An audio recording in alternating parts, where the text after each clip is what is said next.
Muy buenos días a todos. Seguimos esperando unos segunditos que termine de conectarse la gente y ya arrancamos con este seminario.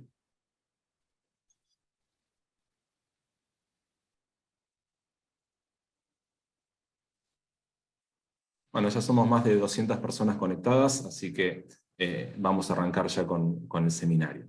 Muchas gracias a todos por estar del otro lado y acompañarnos en este ciclo de Mega QM que venimos siguiendo ya hace casi tres años. El objetivo hoy es empezar a pensar un poquito más adelante, ¿no? Ya estamos cerrando el año, las empresas empiezan a planificar 2023, el gobierno ya presentó su presupuesto y estamos todos con la mira en ese año y la idea es tratar de abrir un poco más el horizonte y pensar un poco más allá. En ese objetivo, sabiendo que el año que viene es un año electoral, tenemos con nosotros a Martín Lustó, senador por la Capital Federal, y como él mismo se presenta como ex economista o prefiero decirlo yo, gran conocedor de temas económicos por su experiencia, por su formación y por su experiencia en la gestión. Así que te agradezco mucho, Martín, que estés acá con nosotros esta mañana, y la idea es discutir un poquito y escuchar tu opinión, como vos pusiste en el título, de la Argentina que se viene, ¿no? Salirnos un poquito del tema coyuntural, que lo necesitamos porque es el punto de partida y seguramente formará parte de tu análisis, pero tratar de enfocarnos en qué nos imaginamos hacia adelante o cuáles son las posibles soluciones para esta problemática que estamos atravesando. Vamos a arrancar hoy con la encuesta habitual que hacemos, que ya ponemos a disposición del público, y después lo dejamos a Martín para que nos haga su exposición. Las preguntas de hoy están enfocadas en tres temas. La primera tiene que ver con el éxito que tuvo el Banco Central con el dólar soja, que acumuló más de 4.000 millones de dólares, pero que nos genera varias preguntas sobre cómo continúa la operatoria hacia adelante. Y es así que les preguntamos a ustedes si consideran que este esfuerzo para reforzar las reservas es suficiente para lograr un equilibrio en el mercado cambiario. La segunda pregunta tiene que ver con la economía, el ritmo nominal de la economía, que se ha acelerado, tanto la inflación como las tasas de interés, como el tipo de cambio. Y sabemos que el gobierno está pensando en algún esquema de estabilización. La pregunta que les hacemos es si prefieren o consideran más efectiva una política gradual o una política de shock. Y la última pregunta tiene que ver con el tema puntual de esta charla, que es empezar a pensar la economía hacia adelante, ¿no? Argentina acumula varios años de bajo o nulo crecimiento. Y la pregunta que nos hacemos es qué condiciones se deberían cumplir para pensar en una recuperación de la inversión a largo plazo. Ahí queremos ver si están pensando que es más importante lograr consensos básicos entre las distintas fuerzas políticas que permitan construir políticas a largo plazo, a mediano y largo plazo, o un programa económico que logre resultados rápidos.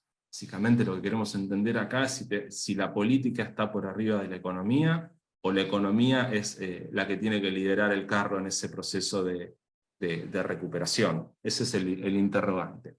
Vamos a dejar estas tres preguntas a disposición para que ustedes las vayan completando durante la encuesta, la charla de Martín, y una vez que él haya finalizado su exposición, vamos a compartir con ustedes los resultados para entender cómo están siguiendo y cómo están viendo este proceso, sobre todo hacia adelante, ¿no? Queremos entender cuáles son sus expectativas a futuro y por dónde creen que pueden venir las soluciones para los distintos problemas de la economía argentina. Esperamos un segundito que se vuelva a conectar Martín, que tuvo un problema de conexión, y ya ahí, se está conectando, y ya arrancamos con la charla. Perdón, pero no sé qué es Acá estoy. Tuve que cambiar el formato del teléfono. No hay problema. ¿Tenés la presentación o querés que la baje y la presente yo? Déjame ver si... Bueno, ahí lo único que hice fue ir explicando un poquito las preguntas que planteamos en la encuesta, y ya te dejo para que puedas avanzar. Sí. Mira, no tengo... Perdón, pero no tengo la presentación en el teléfono. la Creo que no la presento puedo yo. compartir. Si la podés No poner... te Acá, hagas a ver, problema. para. No te hagas problema, que yo la tengo y la comparto yo. Si no... Dame un segundo, mira. Espera.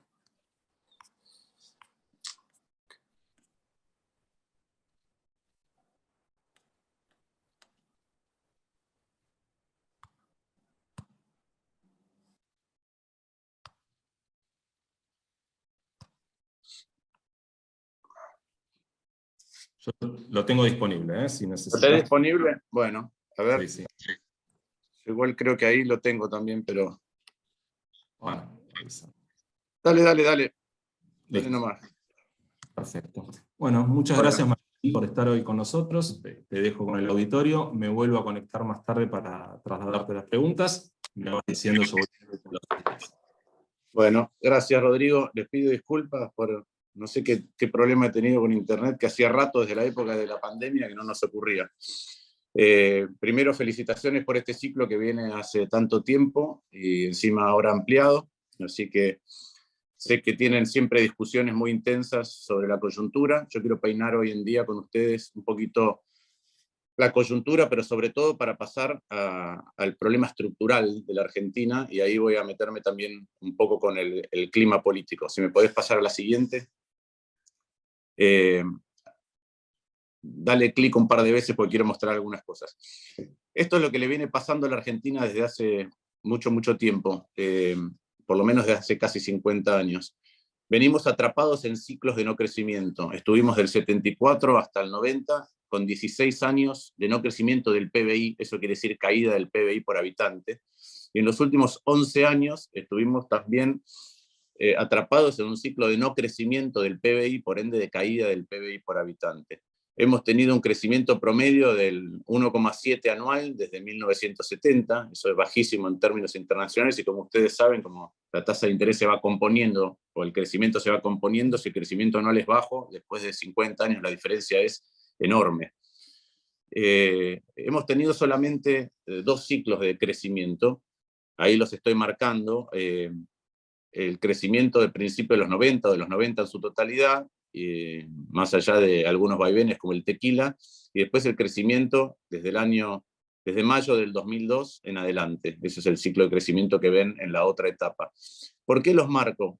Porque me parece interesante lo siguiente: si bien es cierto que los dos tienen un componente de rebote, después de la hiper-Argentina crece a partir del año 92, y después de la depresión desde el 98 hasta el año 2002, Argentina crece recién a partir del año 2005.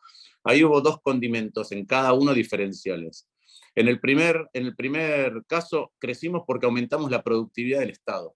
Uno puede tener discusiones acerca de cómo se hizo desde el punto de vista social, político, de transparencia, pero es cierto que aumentó y mucho la productividad del Estado. Y en el otro ciclo, en los años 2000, lo que pasó fue que tuvimos un tipo de cambio hipercompetitivo. ¿Por qué me parece importante señalar esto? Porque una de las hipótesis con las que nosotros trabajamos habitualmente es que el problema de no crecimiento de la Argentina es que disociamos la productividad de nuestro Estado, que es decreciente en el tiempo. De hecho, gastamos 2 veces y media más que hace 35 años promedio por habitante en términos reales. Tenemos una productividad del Estado decreciente en el tiempo, y como nosotros exportamos indirectamente el Estado a través de todo lo que producimos, y eso es parte de lo que tenemos que competir, o con lo que tenemos que competir es con la calidad y el precio de nuestro Estado. Si la productividad de nuestro Estado se deteriora con respecto a la de otros estados del mundo, la única manera de poder competir es con un tipo de cambio muy alto. Entonces, o mejoramos el Estado o tenemos un tipo de cambio muy alto, si no, caemos en el estancamiento. Obviamente el ideal sería combinar las dos cosas al mismo tiempo, ¿no? Tener un tipo de cambio competitivo y al mismo tiempo no permitir que esa amplitud nos distraiga de la tarea de aumentar la productividad del Estado. Pasa a la siguiente, gracias. Cada vez que tenemos esos problemas, nos cuesta mucho acumular reservas. Entonces, fíjense cómo hemos acumulado reservas.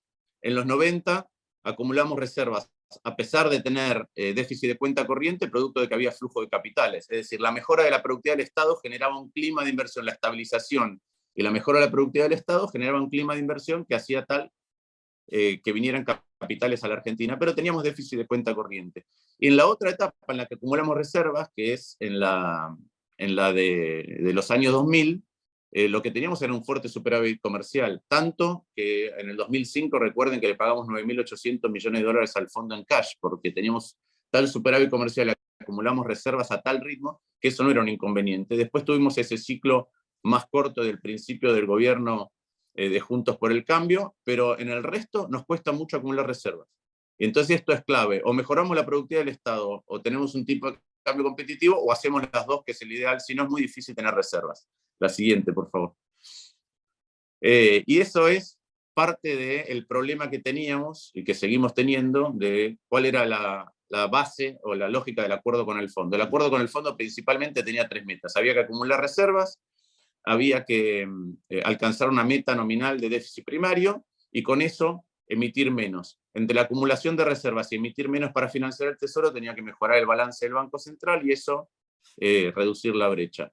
Para poder acumular reservas lo que no teníamos que hacer era trazar el tipo de cambio, o de hecho inclusive tener un tipo de cambio más alto.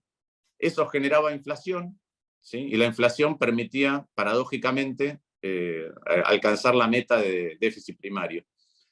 Sin embargo, lo que estuvimos haciendo es atrasar el tipo de cambio. No tuvimos ningún salto en el tipo de cambio, de hecho se estuvo atrasando, y aún así seguimos teniendo el problema inflacionario sin haber conseguido la meta principal, que era acumular reservas para poder despejar incertidumbre que tiene Argentina hacia adelante. Pasemos a la otra. Entonces, ¿qué estuvo pasando con las reservas? Me va a costar mucho ver lo que anoté acá porque en el teléfono lo veo muy, muy chiquito, pero fíjense, cada vez que las reservas netas tocan cero, ¿sí? Hay un cambio profundo en cómo funcionamos. Ahí tienen la primera vez, antes del cambio de gobierno, y terminó obviamente con un cambio de gobierno y una devaluación, una unificación de los tipos de cambio, una eliminación de los controles de capitales. La segunda vez terminó con el acuerdo con el fondo, ¿sí? Y la tercera con un cambio de gabinete o con un doble cambio de gabinete y después con algunas medidas puntuales. Entonces, cada vez que tenemos estas circunstancias, obviamente necesitamos una reacción, esa reacción es en el límite, y pocas veces abordamos de manera estructural el problema. Entonces nos quedamos con soluciones que son como un pequeño parche, a veces más grande, a veces más chico, pero que no resuelven el problema del fondo, de fondo. Pasemos a la siguiente. Lo paradójico esta vez es que nosotros tenemos un problema de acumulación de reservas con unos términos de intercambio que son los máximos de los últimos 35 años. Ustedes ven ahí el precio de nuestras importaciones, el precio de nuestras exportaciones y los términos de intercambio, es decir, la razón entre los dos. Y tenemos niveles récord y sin embargo nos cuesta mucho seguir acumular reservas a ritmo tal de poder despejar las incertidumbres que tenemos. Pasemos.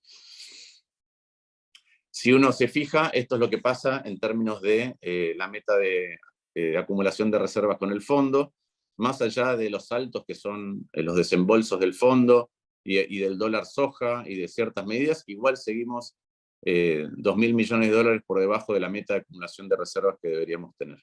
Y esto sigue siendo el problema, como expliqué antes, a pesar del contexto internacional que estamos viviendo. ¿Y por qué?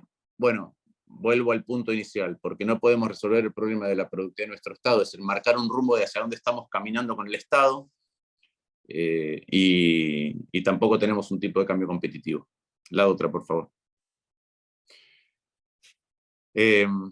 Obviamente, cuando llega el nuevo gabinete de economía y trata de resolver el problema de corto plazo, por lo menos acumular alguna cantidad de reservas para poder ampliar los grados de libertad y poder tomar otras decisiones más adelante, ve los términos internacionales, ve la cantidad de exportaciones de Argentina, ve la cantidad de producción de oleaginosas, y lo que ve rápidamente es que no hay una liquidación, particularmente en el caso de la soja, al ritmo de lo que ocurría en otros años. Ahí tienen ustedes la línea verde en el cuadro de abajo para ver. Entonces tenemos un desfasaje bastante significativo con lo que era habitual a esta altura del año, y lo que propone es el dólar soja, pero el dólar soja es un parche. Por favor, la siguiente. ¿Qué hace el dólar soja? El dólar soja tiene ventajas, obviamente genera una ventana donde tengo un subsidio, o si quieren la eliminación de un impuesto durante un tiempo, parcialmente de un impuesto. Entonces elevo el precio de liquidación, genero o adelanto esas 5.000 millones de dólares. Al mismo tiempo aumento la recaudación, porque como estoy liquidando la soja a 200 y estoy cobrando derechos de exportación, por eso aumento la recaudación vía derechos de exportación. Y doy una señal. ¿Qué señal? Bueno, que un dólar a 200 es un dólar relativamente razonable, y sobre esto puedo volver más adelante. Esa es una señal que en este contexto de dólares financieros y dólar blue significativamente más alto que ese valor, es una señal que vale la pena analizar. ¿Cuáles son las desventajas? Bueno, obviamente tenemos emisión adicional para comprar esos dólares que ingresan, con eso un deterioro de la hoja de balance del Banco Central, porque cubrimos la diferencia con la letra intransferible del Tesoro, y después obviamente la lógica política, en donde alguien puede decir, bueno, yo también quiero ese dólar, y ahí se dispara una discusión que todavía está pendiente. La siguiente. Ahora, cuando uno mira por dónde se están yendo las reservas, uno ve que el sector privado tiene un balance de bienes y servicios muy, pero muy positivo, y que los problemas tienen que ver con la deuda privada, y particularmente, algo que es habitual cuando el tipo de cambio está atrasado, con la balanza de turismo, y entonces ahí está el equipo económico mirando cómo resolver otro parche, cómo tapar otra cañería, si bien no es sencillo, y encima esa dinámica del dólar turismo con el adicional de que este año tenemos un mundial, y tenemos un mundial en un lugar que es lejano, al que es caro llegar, en el que es caro vivir todo un mes, o el tiempo que los argentinos que vayan a ir dispongan o tengan ganas de ir. Entonces ahí se abre la posibilidad, dado el volumen que tiene esto, de ver cómo se restringe, pero recordemos que es un tema es un tema de precio, es decir, es un tema de aumentar el costo de hacer eso, y hay que ver cuál es el impacto, cuál es la elasticidad de eso para aquellos que hoy todavía continúan viajando con el dólar turista, o con el dólar solidario. Por favor, la siguiente. ¿Qué es lo que la siguiente transparencia va a mostrar esto más claramente? Pero este es pero volvé a esta. Este es un problema que la Argentina tiene en particular y que no le está ocurriendo a los países en vías de desarrollo. Ahí tienen ustedes cuántas reservas en puntos del PBI tienen Perú, Uruguay, Brasil, Colombia, Chile, México. Si en puntos del PBI, todas tienen entre 2,5 veces y 5 veces más las reservas que tiene Argentina. Dependiendo de cuánto abiertos sean, cuánto intercambio haya, eso representa más o menos meses de importación, pero otra vez Argentina está a la cola de la cantidad de meses de importación que las reservas presentan, y además en nuestro caso, estas reservas tienen un montón de elementos que incluyen ítems que no son directamente utilizables, o que podríamos decir que no pertenecen propiamente a la esfera del Banco Central, o que se tienen que devolver. Entonces, si a uno de esas reservas les resta los encajes, el swap con China, otras cuestiones con organismos internacionales, o cómo se computa los depósitos de SEDESA, entonces ve que las reservas netas son ínfimas, son 1.400 millones de dólares y representan 0,2 puntos del PBI. Ese es el nivel al que estamos. Entonces, mientras el resto de los países tienen una holgura, sobre todo, quiero señalar esto, en el contexto internacional actual, nosotros tenemos una fragilidad sumamente importante. Y ahí sí pasa a la siguiente. Esto es algo que pocas veces miramos o pocas veces percibimos, y es parte de la explicación de por qué caímos en la crisis del 2007-2008, por qué hemos tenido irracionalidad en la manera de invertir globalmente.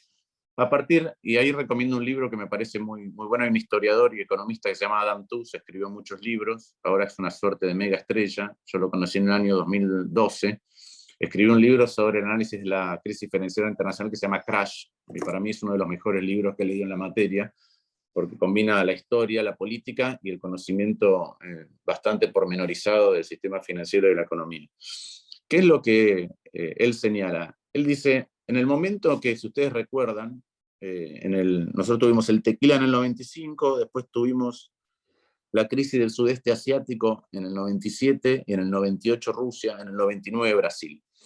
Y en ese momento hubo un cambio, particularmente en China, cuando vio la intervención del fondo en muchos de estos países, particularmente en el sudeste asiático, en Corea, en Malasia, que lo que China se dio cuenta es que no podía perder soberanía, no podía no tener una suerte de red financiera o red, en el caso de una crisis de balanza de pagos, o mejor dicho, para evitar una crisis de balanza de pagos, no podía carecer de una red.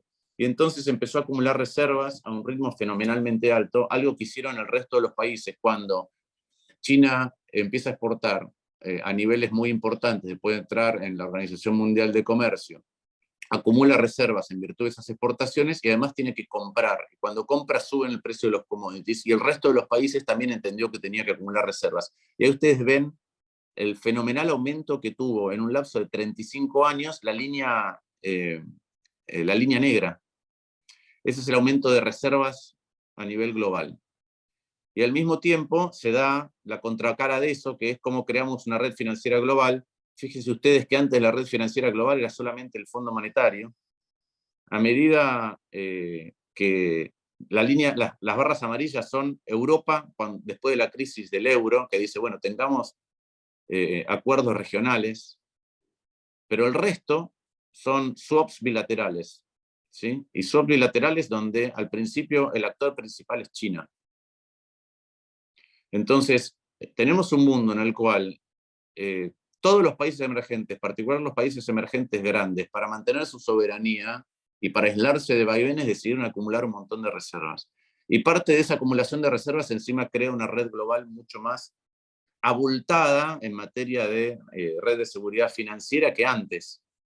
Y sin embargo nosotros estamos en esta situación, que no solamente genera incertidumbre a nivel local, sino que en un contexto internacional extremadamente convulsivo nos genera una fragilidad adicional. La siguiente, por favor. Entonces, tenemos falta de reservas y cuando uno mira la cuenta de qué se necesita hasta fin de año, entre pagos de importaciones, el déficit de cuenta corriente y capital del sector privado, los pagos netos que sí empiezan a tener que hacerse al Fondo Monetario, y la meta, lo que le falta para alcanzar la meta de fin de año, si a eso le restamos las exportaciones y los desembolsos supuestos del BID, tenemos una brecha de casi 4.500 millones de dólares. Entonces tenemos reservas muy escasas y todavía vamos a necesitar, o estamos en un rojo, para poder alcanzar el nivel que se pretendía en el acuerdo con el fondo. La siguiente, por favor. Y ahí viene este tema de la discusión sobre el tipo de cambio. Entonces yo no quiero decir cuánto vale el tipo de cambio, yo siempre, nosotros en la consultora hacemos el tipo de cambio real multilateral como todo el mundo, pero después también ajustamos el tipo de cambio real multilateral por la presión tributaria, porque como dije, nosotros exportamos indirectamente el Estado, entonces no es lo mismo exportar 20 puntos a 25 puntos del PBI de impuestos que exportar 35 puntos del PBI de impuestos. Si tengo que exportar un Estado más caro, tengo que tener un tipo de cambio más alto. Pero más allá de esta disquisición, esas son esas dos curvas que ven ustedes ahí. Una está ajustada por inflación, por la evolución de la inflación en distintos lugares del mundo y por los tipos de cambio nominales, y el segundo, a eso le sumamos la presión, el cambio de la presión tributaria. Pero si ustedes ven ahí, yo difícilmente lo puedo ver en el teléfono, no quiero decir cuánto tendría que valer el tipo de cambio oficial, pero ustedes ahí tienen una tabla en donde podrían elegir cuál es el tipo de cambio que les parece que a Argentina le permite funcionar con holgura. El primero que yo marcaría es el tipo de cambio previo al cepo, ¿sí? El de tercer trimestre del 2011. Ustedes recuerdan cuando Cristina gana en el año 2011, pone el cepo en lugar de permitir que respire el tipo de cambio. Eso es un tipo de cambio traído a hoy de 190, cerca de 200, esos $200 en los cuales se liquidó la soja. Si uno se va al periodo 2007-2011, ¿sí?, con un poco más de holgura, el tipo de cambio ya está más cerca de los 230 pesos. Y si uno se va a la holgura de los primeros años, cuando yo decía que se permitía acumular reservas a un ritmo muy, muy alto, el tipo de cambio de eso ya está más cerca de los valores que tenemos del blue financiero. Entonces cada uno puede, de acuerdo a su concepción de cómo le gustaría que funcione la economía argentina, la holgura financiera, la tranquilidad desde el punto de vista de la acumulación de reservas, elegir cualquiera de esos tipos de cambio. Parto desde el punto de vista del primero que no requería cepo, el más apreciado que no requería cepo, ¿sí? Y eso es el de 200. Entonces ahí uno tiene una referencia y después obviamente, en virtud, como decía antes, de las preferencias de cada uno y la evaluación o el análisis, dirá cuánto es el tipo de cambio con el que se sentiría más cómodo o cree que la economía hoy, con los cambios de productividad que tuvo, debería tener. Entonces esta es la dinámica que estamos viendo en materia, o los problemas, y la dinámica que estamos viendo en materia de una de las cuestiones principales para estabilizar la economía en el acuerdo con el fondo, y que igual tendríamos que hacer fuera de cualquier acuerdo con el fondo, que es la acumulación de reservas. La siguiente, por favor, Rodrigo. ¿Por qué la discusión de si seguir manteniendo controles? Yo creo que los controles son necesarios, obviamente, o imprescindibles, dada la situación que tenemos de reservas, pero ¿por qué esta negativa siempre a dejar que el tipo de cambio respire cuando todo indica que debería respirar un poco más? Bueno, porque una devaluación implica obviamente un salto en los precios, y ese salto en los precios implica un aumento particularmente en la pobreza. Ahí tienen ustedes el nivel. Hoy cada punto porcentual que la inflación nos saca al poder adquisitivo de los argentinos implica 170.000 pobres nuevos. Si tuviéramos un salto del dólar a un nivel de 200 pesos y con un pass-through, como está ahí de 30 puntos porcentuales, nosotros vemos una inflación más cercana al 120% anual para este año, y eso implicaría un aumento de casi 1.875.000 pobres nuevos. Entonces, este es siempre el punto de sensibilidad de cuál es el problema con respecto a otros países que estamos viendo que tienen devaluaciones en este contexto. Recuerden que nosotros estamos atrasando el tipo de cambio con respecto a un dólar que se apreció alrededor de 17% este año, ¿sí?, en el resto del mundo. Obviamente ese es el talón de Aquiles. Desde el punto de vista fiscal, tendría un impacto positivo. Desde el punto de vista cuasi fiscal tendría un impacto positivo la devaluación. Desde el punto de vista de la deuda, obviamente tendría un impacto negativo debido a la deuda denominada en dólares, y haría que el ratio deuda-PBI pase de 77 a 91%. La siguiente, por favor. Ahora bien, vale la pena la siguiente reflexión. Cuando Martín Guzmán era ministro de Economía, dijo esto, y lo compartimos todos, dijo: no hay nada más regresivo que genere pobreza que un salto cambiario, obviamente porque lo que ocurre después es un aumento de la inflación y no todo el mundo puede adecuar sus ingresos al ritmo de la inflación. Pero después tenemos que recordar que sin resolver los problemas, la situación, la situación se sigue agravando. Entonces, al momento de esta cita, la inflación era el 3,5% mensual. ¿Sí? Era la mitad mensual que hoy. Entonces tratábamos de no abordar este problema producto del costo social que tenía, y sin embargo el costo social en materia inflacionaria, en materia del impacto que tienen los ingresos y por ende en la pobreza, se está pagando. La siguiente. Vamos ahora al segundo desafío que tenía el acuerdo con el fondo, que es la consolidación fiscal. Ahí ustedes ven que estamos con un déficit primario a esta altura de 1,3 puntos del PBI, con la inercia de esa dinámica llegamos a un déficit anual de 3,5, que es por encima de la meta, y la meta es 2,5 con un margen 2,8. Entonces la pregunta es qué es lo que tiene que pasar. Primero, qué es lo que está pasando en materia fiscal y qué es lo que tendría que pasar. Dale para adelante, Rodrigo, por favor. Lo primero que vemos es que incluso si se excluyen los subsidios, ¿sí?, lo que vemos es que el gasto primario está subiendo por encima todavía de la recaudación. Entonces ahí tenemos un inconveniente. El amesetamiento fue más producto de la cefalía en el Ministerio de Economía que de otra cosa. Seguí con la otra. Y acá se ve claramente, ustedes fíjense lo siguiente: a esta altura del año se ejecutó el 57% del crédito presupuestario, es decir, está entre los valores más bajos. Hasta esta altura del año tenemos una ejecución, del presupuesto entre las más bajas de los últimos años, pero además pagamos, ¿sí? El porcentaje de lo devengado que pagamos y por ende la acumulación de deuda flotante también está entre los ritmos más altos de los últimos años. Ahí lo tienen ustedes, ¿sí?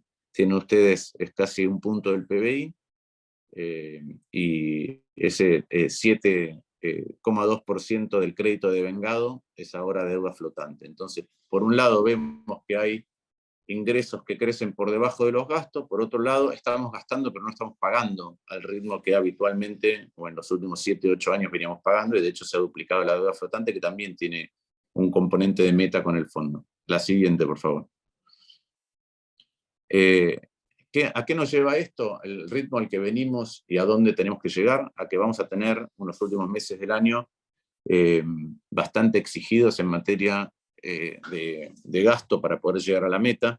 Ahí tienen ustedes en distintos escenarios el gasto primario para llegar al 3,5 se tiene que reducir en términos reales 4%, para llegar al 3,8 y para llegar al 2,5, que es la meta, y la meta que ratificó Massa, 11%, pero hay algunas cuestiones ya más jugadas por la propia dinámica de esos gastos, los subsidios, la movilidad y los salarios, y entonces uno tiene que ver, inclusive con esa caída real del aumento del gasto primario en esos ítems, qué pasa con el resto del gasto primario. El resto del gasto primario debería caer para llegar a la meta de 2,5, 24% real interanual. ¿Sí? ¿Y qué son esas cuestiones? Bueno, son las transferencias discrecionales a provincias, en la obra pública es el déficit de empresa y son los programas sociales. Y obviamente ahí entra a jugar la política, entran a jugar los gobernadores, la obra pública y en las transferencias, entra a jugar la política en el déficit de empresas públicas, dependiendo de quién esté a cargo de las empresas públicas, y la atención social en materia de los programas sociales. Y si bien uno vio anuncios de recortes de gasto, ¿sí? Ahí eso está abajo a la derecha el recorte de crédito vigente, de un poco más de 0,15, 0,16 puntos del PBI. Cuando uno ve las compensaciones que se han hecho, ¿sí? Los bonos a potenciar trabajo, el bono a jubilados, etc., lo que ve es que hubo una expansión del gasto casi por el mismo monto. Entonces vamos a tener un último trimestre muy exigido fiscalmente, y entre la dinámica inflacionaria y la dinámica fiscal, lo que me parece que vamos a tener es reacciones como la que hemos visto ayer de la vicepresidenta, ¿no? Una tensión política inclusive interna dentro de la coalición gobernante. Siguiente, bueno, el financiamiento. Como vemos, en materia de financiamiento al sector público, que era la base de la expansión antes que teníamos que comprometer, reducir, eso está bastante reducido. Ahora, dada los pasivos monetarios y financieros del Banco Central, lo que estamos viendo ahora es que la dinámica de expansión tiene vida propia y tiene mucho más que ver, por un lado, con el rescate de títulos que se ha hecho, pero particularmente con los propios intereses de los pasivos financieros que tiene el Banco Central. Entonces, esta es, si quieren, la famosa bola del ELIC. Pasa a la siguiente. Nosotros somos un poquito más moderados en cuanto a cuán riesgoso es esto en un contexto de control de capitales, en un contexto en el cual los bancos tienen inclusive los depósitos a plazo, son en una enorme magnitud de índole transaccional, son para cubrirse de la inflación obviamente, pero son más de naturaleza transaccional, y con una tasa de interés real que todavía es neutra o levemente negativa. Entonces, para suponer una dinámica explosiva de la famosa bola del ELIC, lo que tendría que ocurrir es un colapso o una caída muy significativa de la base monetaria o un aumento muy importante de la tasa de interés real. En ausencia de estas cosas, nosotros creemos que esta situación es manejable, salvo que haya, como dije antes, una crisis más de índole política y una incertidumbre que haga colapsar aún más la demanda de dinero. Siguiente, por favor. No quiere decir que no es un problema, pero no lo vemos como un problema inmediato. Y en materia de financiamiento, el otro parche que hemos puesto, ¿sí?, es bueno, proveer o ofrecer a las entidades financieras un bono interesante porque necesitaban cobertura para sus balances, particularmente activos que los pudieran cubrir tanto en materia de SER como de dólar. Pero lo que hemos hecho, si pasas a la siguiente, el canje fue exitoso, pero lo que hemos hecho es patear los vencimientos hacia el año que viene, y ahí ven ustedes cómo se acumulan los vencimientos hasta antes de octubre. Es decir, los vencimientos dependen, como siempre, de la incertidumbre que tengamos, o la capacidad de reconducir esos vencimientos va a depender de la incertidumbre o de la certidumbre o del cambio de expectativas que ocurran de cara a la elección, para la cual falta todavía, en términos de lo que es Argentina, mucho tiempo. Siguiente.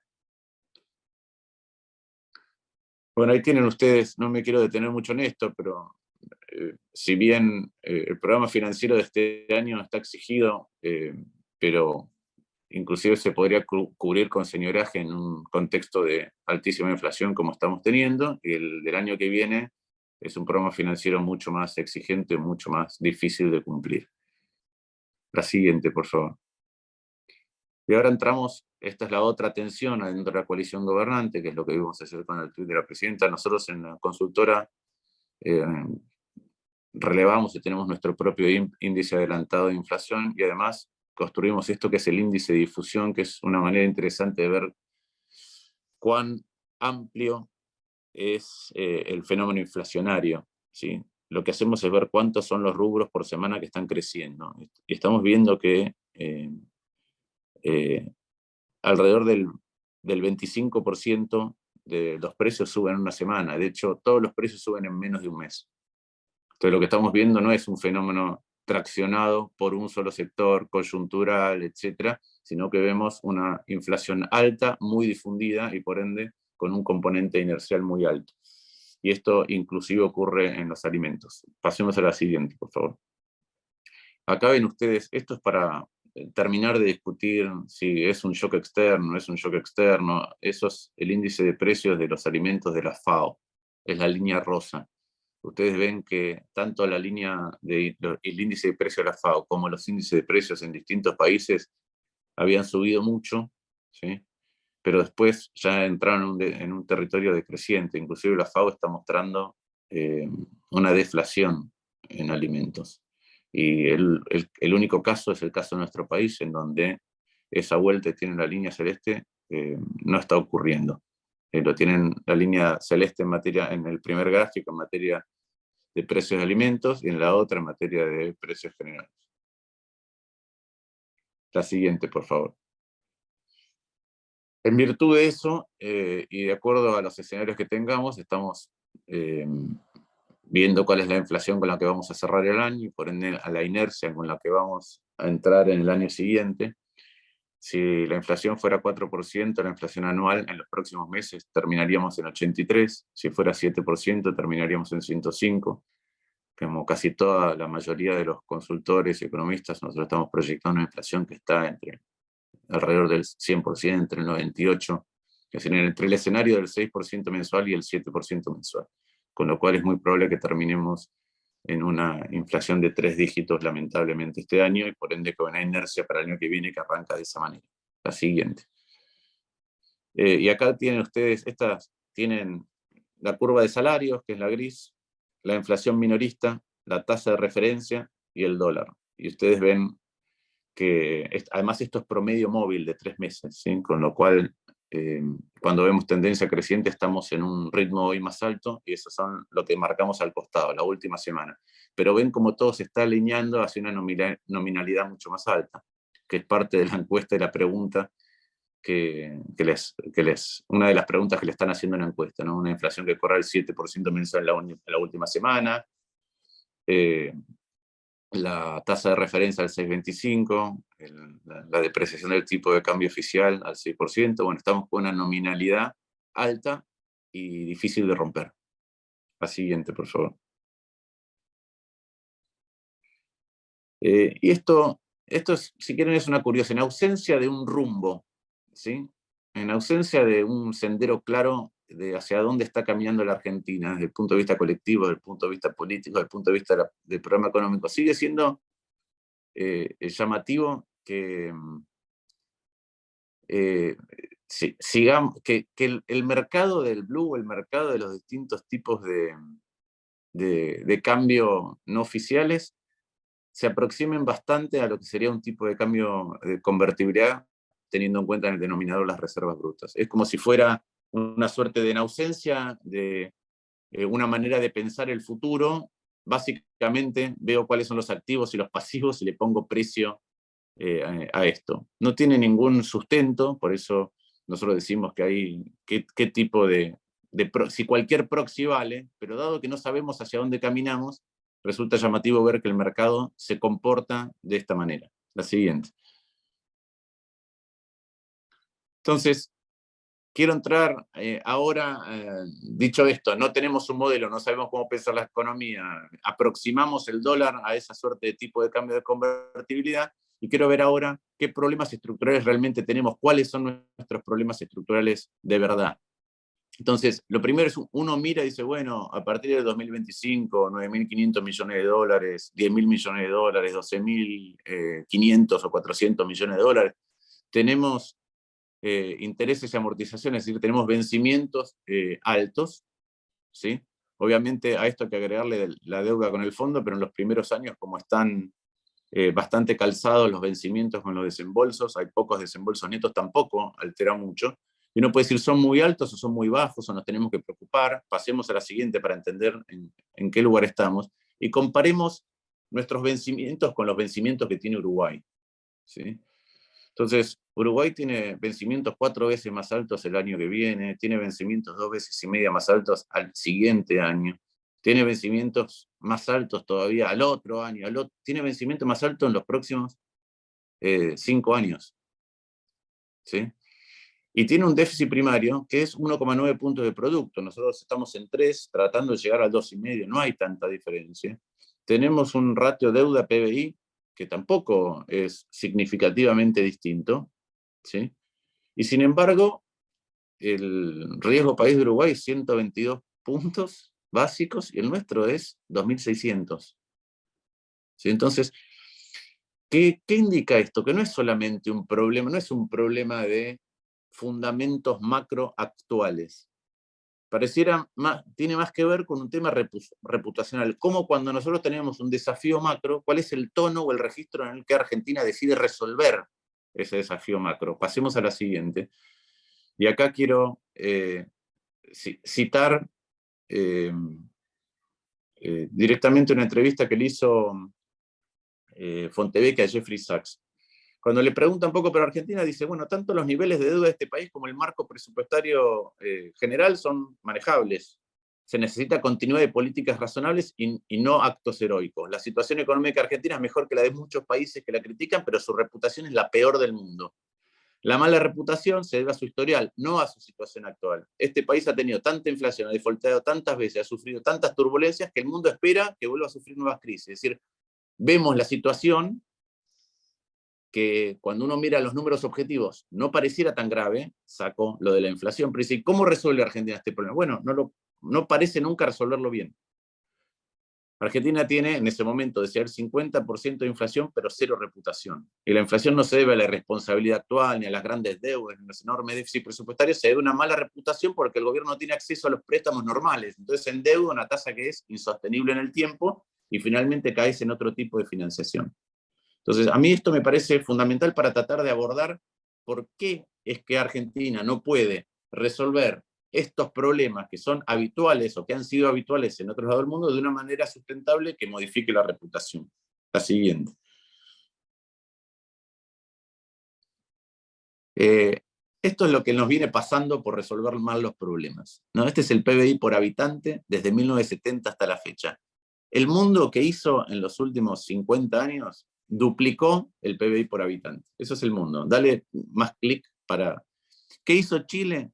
Chile triplicó el PBI por habitante. Fíjense que entre duplicar y triplicar, el crecimiento anual no es muy distinto, ¿no? Porque se va componiendo, se va sumando, es crecimiento sobre crecimiento. Entonces, el mundo creció el 1,4% anual, Chile el 2,3%, estoy hablando del ingreso por habitante, y uno duplicó y otro triplicó. Brasil más que duplicó el ingreso por habitante. Y Argentina, en Argentina solo lo subió 11%, que es una miseria de crecimiento promedio anual. Para que nos demos una idea, al ritmo de Chile, de 2,3% de crecimiento anual, uno duplica el ingreso por habitante cada 30 años. Al ritmo cada 30, cada 60 lo cuadruplicó, lo cuadruplica cada 60. Al ritmo de Argentina se duplica el ingreso por habitante cada más de 300 años. Seguí porque van a aparecer más países. Bueno, por ejemplo, Corea no lo pude poner, porque fíjense que la escala nuestra es hasta 350. Irlanda es 630, quiere decir que me iría al borde de mi teléfono o inclusive de la pantalla que ustedes ven, y Corea estaría claramente fuera de la pantalla. Entonces, ¿cuál es el problema que tiene esto? Vamos a la siguiente. El problema que tiene esto, primero, es el impacto en cómo es nuestro tejido social. Argentina creció muy poco, es todo lo que acabamos de ver, creció muy poco durante 50 años. Quiere decir que la torta a repartir por habitante es la misma. Pero cada crisis lo que hace es distribuirla peor. ¿Por qué? Porque cuando viene la devaluación seguida del aumento de precios, los que no están cubiertos son los que no tienen capital financiero, dólares, los que no tienen sus cosas, capital físico, porque entonces no es lo mismo si uno tiene su vivienda que si tiene que al día siguiente pagar un alquiler más alto, entonces le queda menos para comer. Y tres, los que no tienen capital humano, los que no tienen un trabajo en blanco o no tienen un nivel educativo que les permita cubrirse de la tormenta del aumento de precios. Entonces, cada vez que tenemos una crisis, y ustedes lo ven ahí en varias, lo que se produce es un salto en la desigualdad entre el cociente, entre el 10% que más gana y el 10% que menos gana, que pasó del 10% a llegar a ser 40% esa relación, ¿sí? En plena crisis del 2002. Y después se puede bajar cuando hay proceso de crecimiento, pero hay una suerte de histéresis, se mantiene, ¿sí? No es tan difícil, no es tan fácil bajarlo como subirlo con una crisis. Entonces, ¿qué es lo que vemos? Que nosotros tenemos el mismo PIB por habitante que hace 50 años, ¿sí? Un poco más alto, y peor distribuido.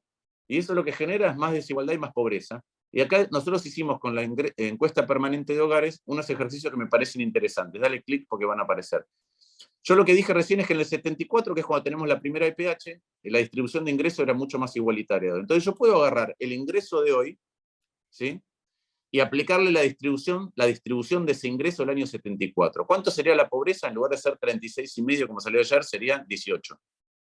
Y eh, puedo hacer otro ejercicio, que supongamos que tenemos esta distribución de ingresos que es horrible, pero del 74 a la fecha hubiéramos crecido al 3,6% anual. Esto es parecido a lo que creció Chile, le resto el crecimiento poblacional y me da más o menos 2,3. Si hubiera pasado eso, la pobreza sería 10%.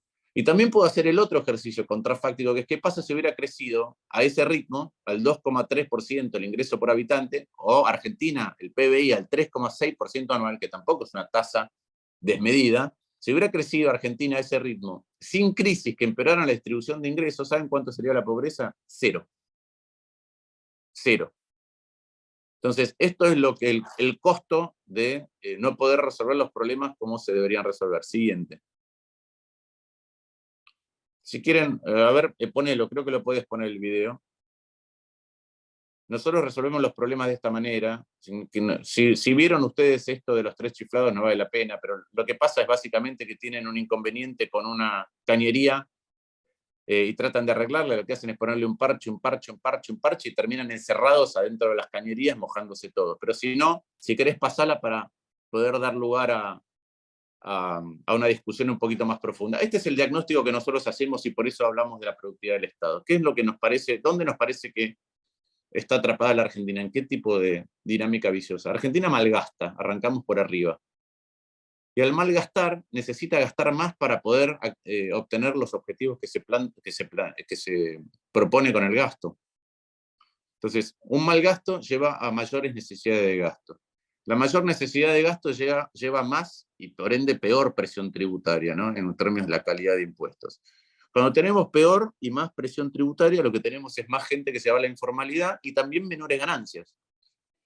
Si en el balance yo escondo dinero, gano menos, pero además lo escondo porque si no tengo que pagar mucho, lo que tengo es un balance que me permite menos acceso al crédito. Cuando tengo menos acceso al crédito, tengo menos inversión. Cuando tengo menos inversión, tengo menos crecimiento. Y cuando tengo menos crecimiento, menos creación de empleo privado, el Estado se transforma en el generador de ingresos de última instancia. Ustedes saben que siempre decimos los economistas que el Banco Central es el prestamista de última instancia. En la Argentina el Estado se transformó en el garante de ingresos de última instancia. ¿Cómo lo hace? Bueno, de maneras diversas. Lo hace directamente, por ejemplo, creando planes sociales. Lo hace haciendo moratorias para el sistema previsional. Lo hace creando empleo público además. Lo hace con regulación laboral totalmente fuera de el funcionamiento actual de la Argentina o el mundo. Lo hace con protección de algunos sectores. Lo hace permitiendo que la política se financie a sí misma desde el Estado.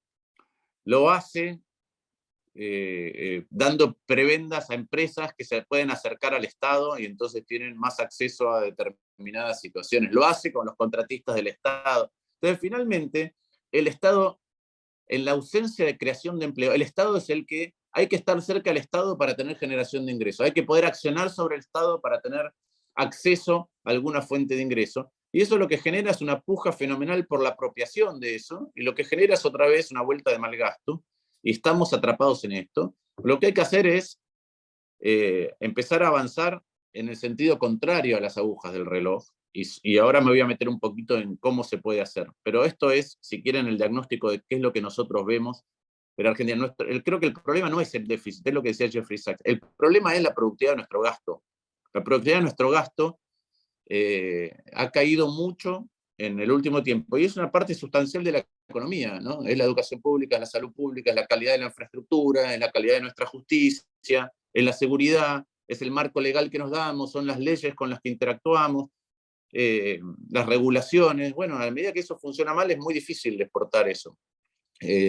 Ricardo Hausmann dice que desarrollarse es como jugar al Scrabble, ¿no? Sobre lo que hay y sobre las cartas, o mejor dicho, las letras que uno tiene, uno puede armar nuevas palabras, y eso es el desarrollo, es agregar valor. Y dice, bueno, el Estado te da las vocales y el sector privado te da las consonantes. Si el Estado no te da vocales o te da solamente la misma vocal, la O, no sé, no puedes armar muchas palabras y es difícil desarrollarse. Yo creo que esto es lo que le está pasando a la Argentina. Dale a la siguiente, por favor, Rodrigo. Si quieren, no lo ponemos, pero el ejemplo de lo que le pasa al Estado argentino es este. El tren a Mar del Plata arrancó en el año 1957, se inauguró. Tenía suspensión neumática, estaba hecho en Argentina, pero tenía suspensión neumática, música funcional individual, asientos giratorios y reclinables, pisos alfombrados, coche comedor, y tardaba 4 horas y media.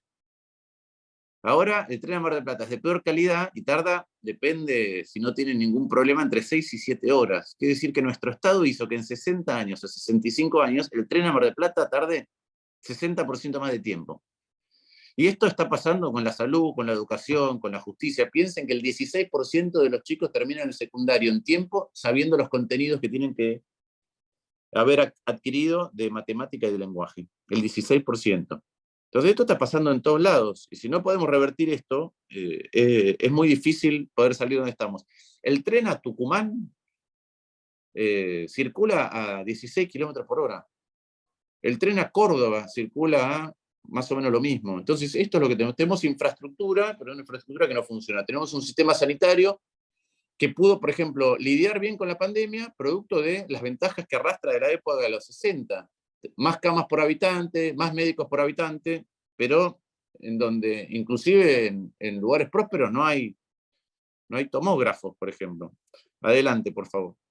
Mientras tanto, ahí abajo pongo el tren que está tratando de construirlo más, pero mientras tanto tenemos un montón de países que están avanzando, México, Brasil, que están pensando en hacer o prontos a inaugurar trenes de alta velocidad, y lo vemos en países europeos o asiáticos o China, que los construye a un ritmo fenomenalmente rápido.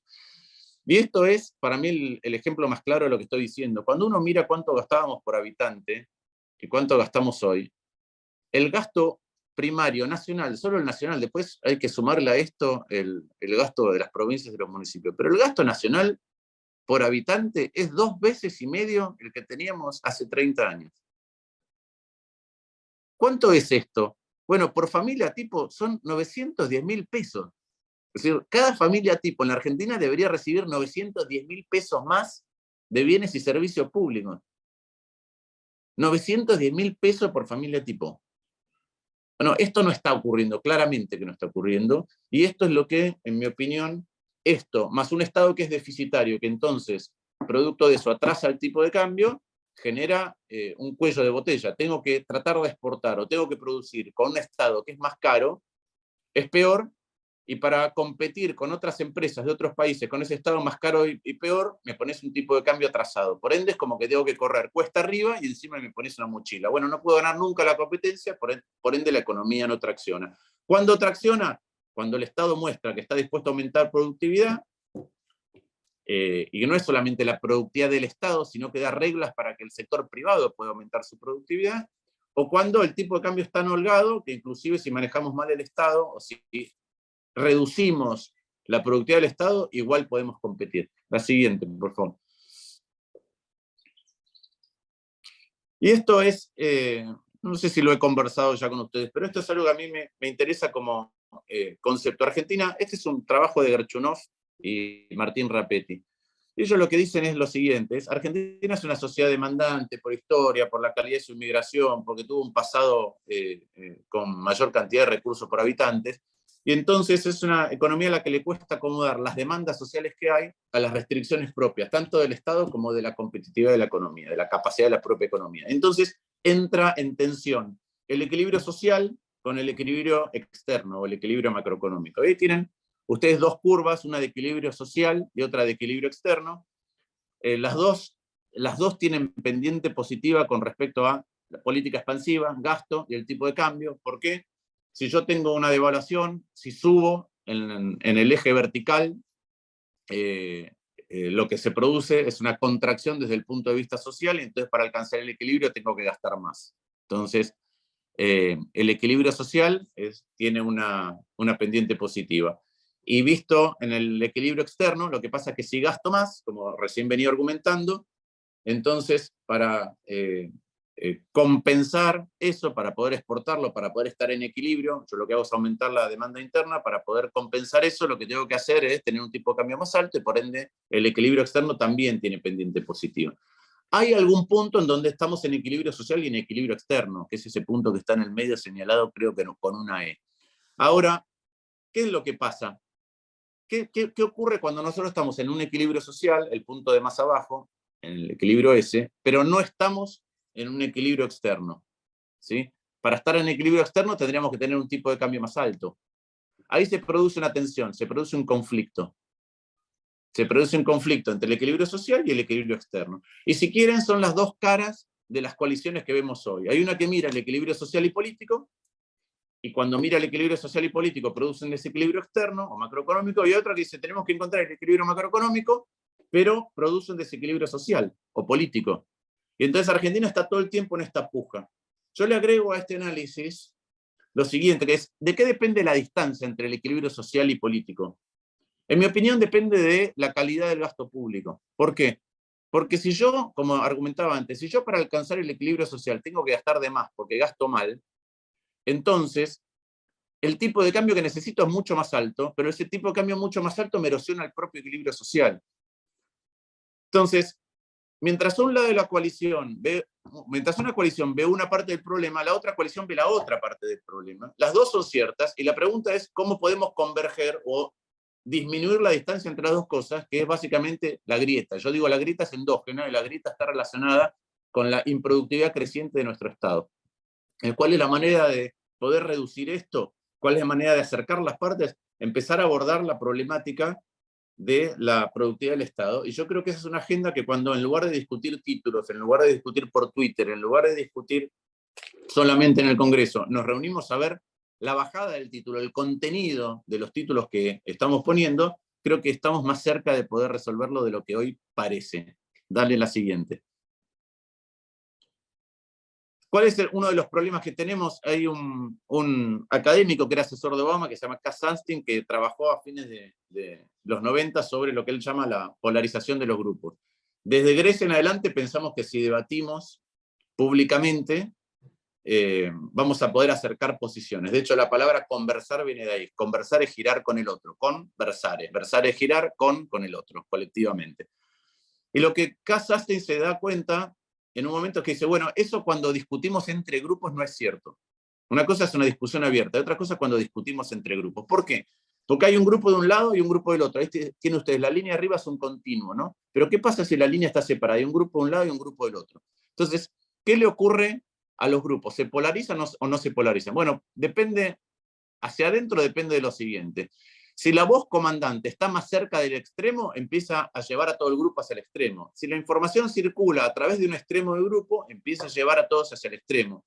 Si adentro de un grupo hay algunos que son más moderados, pero tienen miedo de hablar porque van a ser castigados dentro de un grupo, el grupo se polariza. Y una vez que los grupos se polarizan por esta dinámica, ¿qué pasa?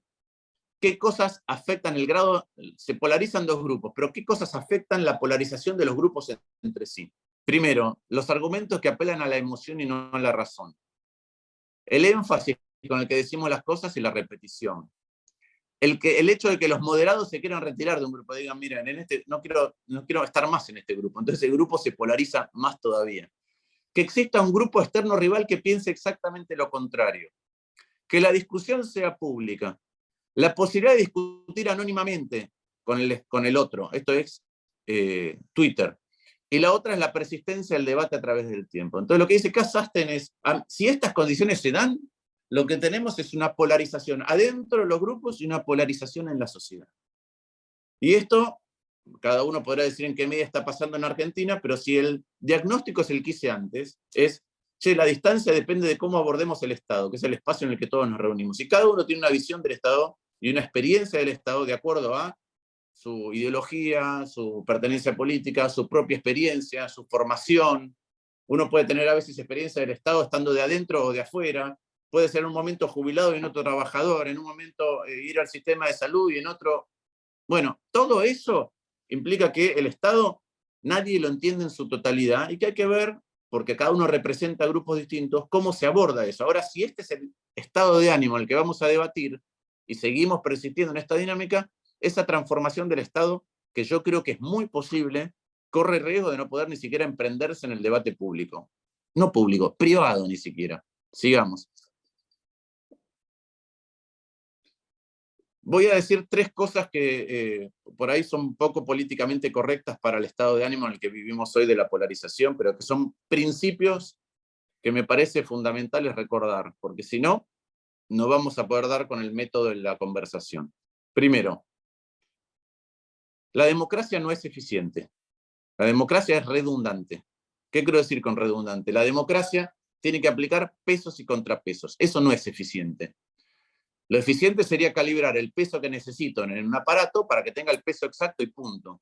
Pero como la democracia alguien puede abusar cuando tiene peso en las decisiones, lo que necesitamos es poner un contrapeso.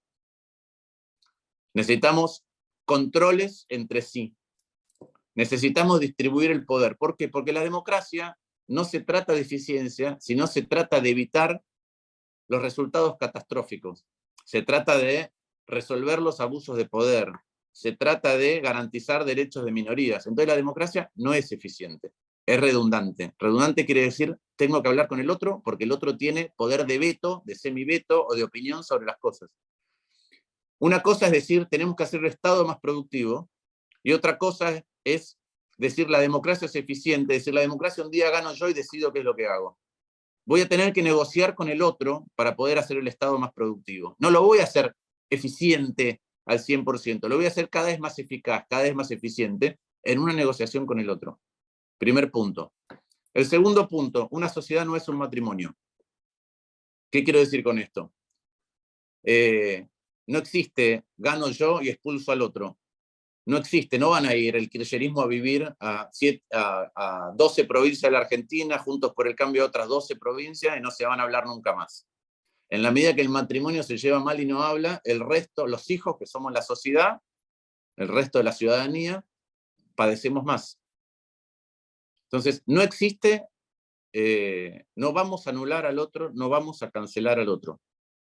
La democracia no es eficiente, requiere negociación. Eso quiere decir perder la visión que uno tiene, no. La ventaja de las malas ideas, o la ventaja de las ideas es que si son malas no se te contagian. El virus, si es malo, como ya lo vivimos con el COVID, aunque sea malo y no lo quieras, se te puede contagiar. No hay idea mala, no.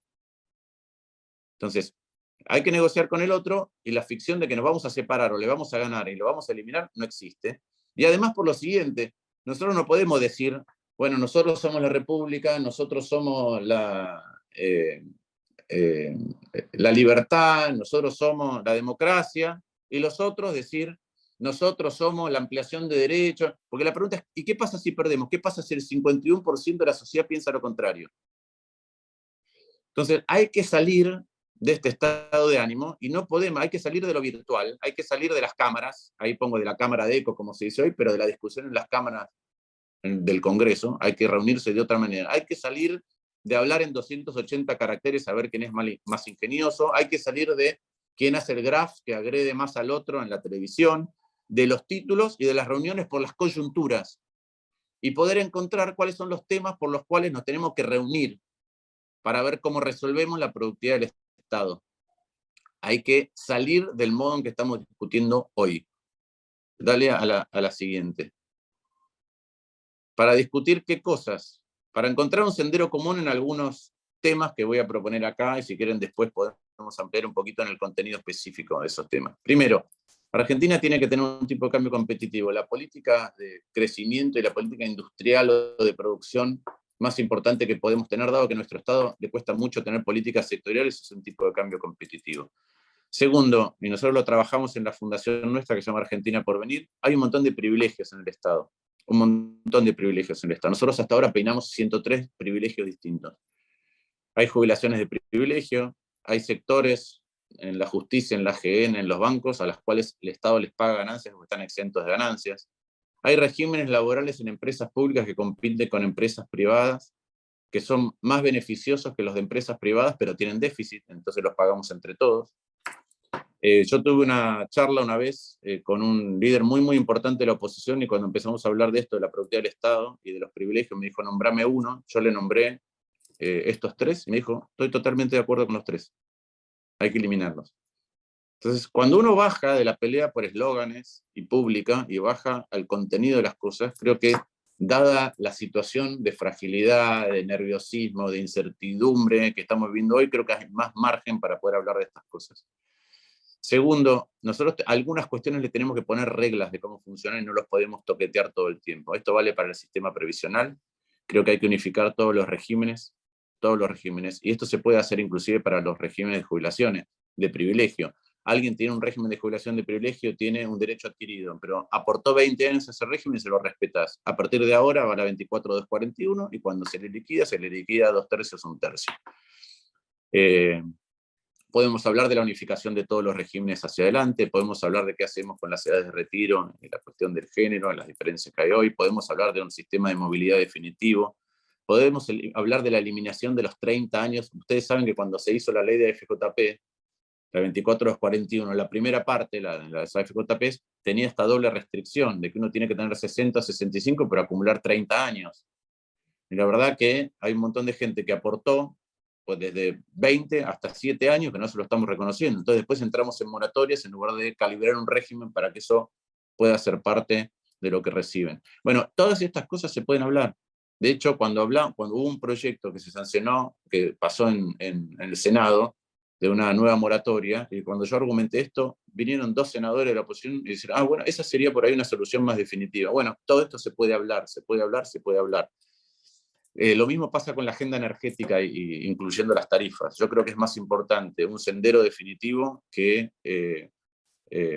tener saltos abruptos que después no podemos mantener en el tiempo. Es más importante poder dar un sendero común de en cuánto tiempo terminamos con los subsidios y tenemos una política energética que se sustente en el tiempo, que un día tratar de resolver todo el problema, como se ha hecho en el pasado, o de hacer algo que no sabemos si al año siguiente se puede continuar porque no tiene acuerdo a veces ni dentro de una propia coalición. Lo mismo pasa con la agenda laboral. Tenemos convenios colectivos que son de hace 50 años, pero además tenemos otros problemas, ¿no? Yo creo que uno de los principales problemas es, en esa suerte de, en los 90 hemos definido que el trabajador podía controlar que el empleador hiciera sus aportes, como si la economía argentina en ese momento fuera a tener un desempeño que acomodara todo a través del tiempo. No lo tuvo. Entonces, por ejemplo, la multa, en lugar de ir al Estado por incumplimiento, va al trabajador, y eso es parte del incentivo que tiene para el juicio, y eso es parte del incentivo que tienen los abogados laboralistas para los juicios. Hay puntos específicos que podrían mejorar la situación que no los abordamos porque discutimos el título, reforma laboral. Creo que tenemos que discutir qué significa estabilidad en el empleo público, y esto va para dos cosas. La estabilidad en el empleo público nació para que el Estado pudiera proveer los bienes y servicios aunque cambiaran los gobiernos, y eso vale para ciertas cosas, pero no para todo, ¿sí? Vale para los docentes, vale para lo que es imprescindible para el ciudadano, para los docentes, para los médicos, para la policía, para los jueces, no tiene que valer para todo el mundo. Alguien que ingresa, por favor, en el último año para hacer una tarea administrativa que no es relevante para un ciudadano, debería tener, en mi opinión, esto puede ser polémico, pero debería tener la misma situación que alguien que hace una tarea administrativa en una empresa. No veo por qué tiene que tener otro privilegio diferente. Hay que tener un compromiso que va más allá de no aumentar la planta, tenemos que tener un compromiso de que no es culpa del empleado público que entró y que está trabajando, pero toda persona que hace una tarea en el Estado que no es relevante para el ciudadano, no hay que reemplazarlo. Yo doy siempre el ejemplo de en el Senado o en diputados tenemos un montón de gente que está a disposición nuestra para abrirnos, por ejemplo, las puertas cuando entramos al recinto. No es culpa de ellos, probablemente estén haciendo una tarea que tampoco les guste. Cuando se jubilen no hay que reemplazarlo. Para poder hacer buenas leyes, nadie nos tiene que abrir las puertas, no es absolutamente, no es necesario, imprescindible de ninguna manera. Hay que planificar la obra pública. La obra pública en la Argentina no se planifica. El resto de los países dedican más tiempo a planificar que a ejecutar. Nosotros tenemos obra pública que no se planifica, que no tiene un criterio ni productivo ni social. Voy desde el Estadio de Santiago del Estero hasta la cantidad de kilómetros que tenemos de vías, de caminos. ¿Sí? Doy un ejemplo, Santiago del Estero tiene 40% más de caminos de los que tiene Santa Fe. Tiene el 12% de los patentamientos. Y no lo atraviesa tanto tránsito interprovincial. Y después eso tiene un costo. La obra pública no planificada tiene un costo. La otra vez el gobernador de la provincia de Buenos Aires decía, nosotros hacemos obra pública sin mirar la rentabilidad. Pero yo cuando hago un camino tengo que ver cuál es el tránsito que tiene. No es lo mismo 4 carriles que 2 carriles, que un solo carril, y eso depende básicamente de cuál es la proyección de tránsito que voy a tener a través del tiempo. En la Argentina es imprescindible hacer una reforma de la justicia en general, pero particularmente de la justicia federal. Y eso no se puede hacer contra el otro. No es que un día, no sé, se ponen jueces por decreto y al otro día trato de hacer una corte de 25 miembros sin hablar los unos con los otros. Hay que hacer una reforma de la justicia. Y por último, hay que tener una discusión profunda en esto también. Empieza a haber acuerdo, o cuando uno lo empieza a hablar, ve sensibilidad de cómo financiamos la política. La política no se puede financiar poniendo gente en el Estado. Porque entonces lo que hacemos es reducir la productividad del Estado. Es preferible ver cómo se financia los think tanks o los partidos, pero no metiendo gente en el Estado. ¿Viste? Tiene que ser parte de un nuevo compromiso.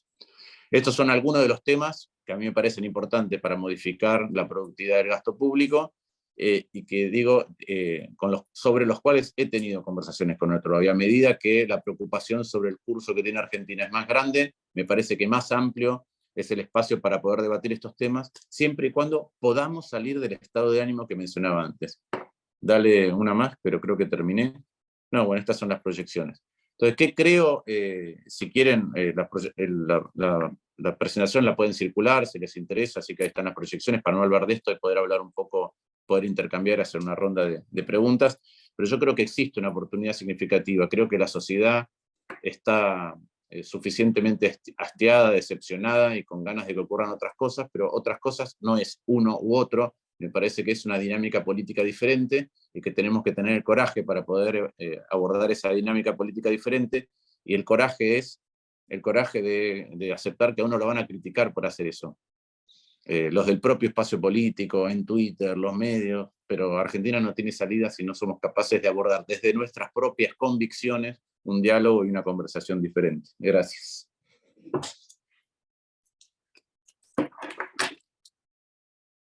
Muchas gracias, Martín, por tu exposición. La verdad, muy, muy rica en contenidos y nos dejas muchos temas para pensar hacia adelante. Sé que estamos muy, muy cortos de tiempo, porque tenías agenda comprometida, pero me gustaría transmitirte 2 preguntas cortitas que se han repetido bastante entre los que nos ha ido acercando el auditorio.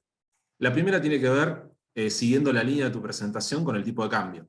Planteaste una situación de atraso de tipo de cambio real, agravada últimamente por una dinámica internacional compleja para Argentina, donde el dólar se está fortaleciendo. La pregunta es, ¿qué salida le ves a esto hacia adelante? ¿No? El gobierno inicialmente va por un esquema de incentivos, se ha rumoreado la posibilidad de algún tipo de desdoblamiento, o el mercado muchas veces prefiere una corrección de shock vía ajuste discreto de tipo de cambio. ¿Por dónde crees que se puede encontrar una solución para este problema de atraso cambiario que planteaste? Mira, Rodrigo, yo no quiero generar ningún título producto de la responsabilidad política que tengo, pero te diría dos cosas.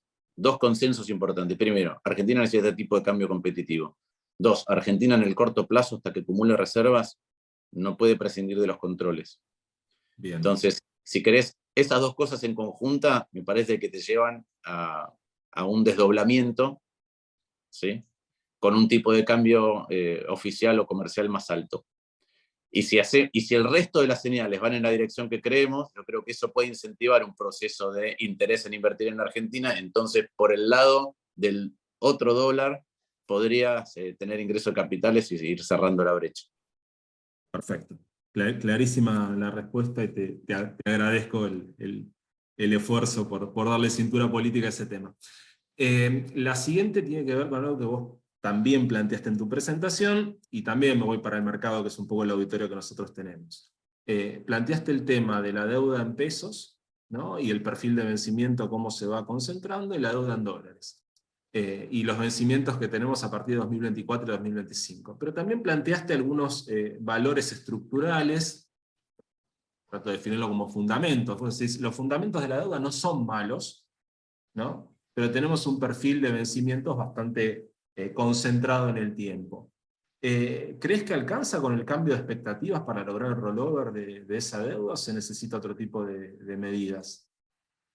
¿Estás hablando de dólares o de pesos? Primero De los pesos, dos. después dólares, si querés. ¿No? Primero, Como lo yo creo, planteaste. yo Sí. creo que es imprescindible que el cambio. Primero, creo que hay que. Déjame empezar por lo siguiente. En muchas charlas que yo he dado en universidades, etcétera, con mucha gente, de hecho lo probé ayer. Si vos ayer de una charla grande, vos le preguntás a la gente, te doy distintas opciones y vos me decís qué tan optimista te pones. Entonces te digo, la inflación en lugar de ser 7, a partir de ahora es 4.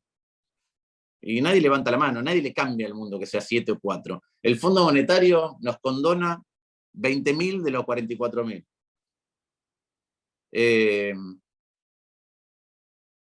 El riesgo país baja de 2.600 a 1.500. O la última opción es, ves que la política se empieza a hablar para resolver los problemas y todo el mundo levanta la mano con eso. Entonces, ¿qué quiero decir con esto? Primero, yo creo que si vieras que abordamos una agenda que tiene que ver con, si acomodemos el Estado argentino porque si no, no podemos acomodar el resto, si viéramos esa agenda, las expectativas cambian. Entonces, ¿por qué digo esto? Porque vamos a entrar en una disyuntiva de hierro para mí, que tiene que ver con lo siguiente. O hacemos eso, ¿sí? Y las expectativas cambian y entonces podemos ir, no inmediatamente, pero podemos ir haciendo rollovers a mejores condiciones, o alguien va a venir otra vez con que Argentina tiene que ir por un camino de reestructuración que en definitiva vuelve a romper la reputación. Yo creo que no existe esto de decir, mira, te voy a cagar por última vez. No existe. Que nosotros tenemos que hacer todos los esfuerzos colectivos que podamos para no volver a hacer eso. Y eso va a implicar un esfuerzo muy importante en cuál es la agenda que vamos a proponer. Si no logramos hacer eso, bueno, vamos a tener otra vez el problema repetido. Qué relevante es este planteo que estás haciendo, ¿no? De cara al año que viene, porque lograr ese consenso disipa muchas de las dudas que hoy tiene el mercado, ¿no?